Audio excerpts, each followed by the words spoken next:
బీజేపీపై Bengal CM Mamata Banerjee సంచలన ఆరోపణలు చేశారు. బెంగాల్ ఎన్నికలు ఆపే కుట్ర చేస్తున్నారని ఆమె విమర్శించారు. మాల్దా అల్లర్లో ఒక గేమ్ ప్లాన్ అన్నారు.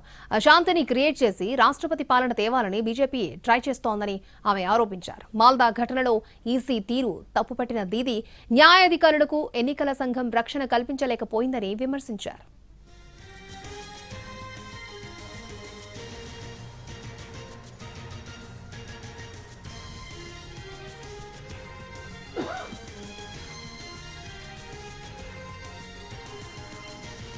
బీజేపీపై బెంగాల్ సీఎం మమతా బెనర్జీ సంచలన ఆరోపణ చేశారు. బెంగాల్ ఎన్నికలు ఆపే కుట్ర చేస్తున్నారని ఆమె విమర్శించారు. మాల్దా అల్లర్లో ఒక గేమ్ ప్లాన్ అన్నారు. అశాంతిని క్రియేట్ చేసి రాష్ట్రపతి పాలన తేవాలని బీజేపీ ప్రయత్నిస్తోందని ఆమె ఆరోపించారు. మాల్దా ఘటనలో ఈసీ తీరు తప్పుపట్టింది దీదీ న్యాయాధికారులకు ఎన్నికల సంఘం రక్షణ కల్పించలేకపోయిందని విమర్శించారు.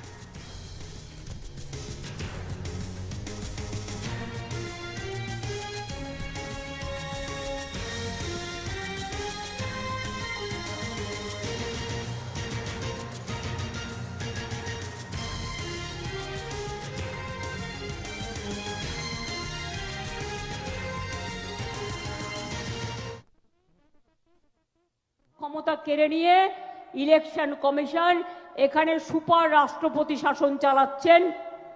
একদিকে হোম মিনিস্টার আর একদিকে রাজ্যপালকে ডেকে নিয়ে কালকে যে ঘটনা মালদায় ঘটেছে জানি না কারা করেছে, কিন্তু আমার কাছে কেউ কোনো খবর দেয়নি, কারণ এখানকার চিফ সেক্রেটারি আমার সাথে আজ পর্যন্ত কল অন করেনি, আমাকে কোনো ইনফরমেশন এরা দেয় না। আমি রাতের বেলায় আমি একজন সাধারণ সাংবাদিকের কাছ থেকে জানতে পারলাম রাত্রির 12টার সময় যে জাজেদের ঘেরাও করে রেখেছে। আমি মনে করি মানুষের ক্ষোভ থাকতেই পারে।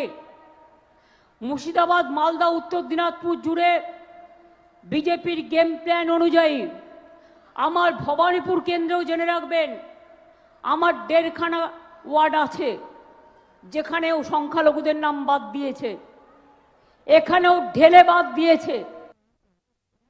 আমার হাত থেকে সব ক্ষমতা কেড়ে নিয়ে ইলেকশন কমিশন এখানে সুপার রাষ্ট্রপতি শাসন চালাচ্ছেন। একদিকে হোম মিনিস্টার আর একদিকে রাজ্যপালকে ডেকে নিয়ে কালকে যে ঘটনা মালদায় ঘটেছে জানি না কারা করেছে, কিন্তু আমার কাছে কেউ কোনো খবর দেয়নি, কারণ এখানকার চিফ সেক্রেটারি আমার সাথে আজ পর্যন্ত কল অন করেনি, আমাকে কোনো ইনফরমেশন এরা দেয় না।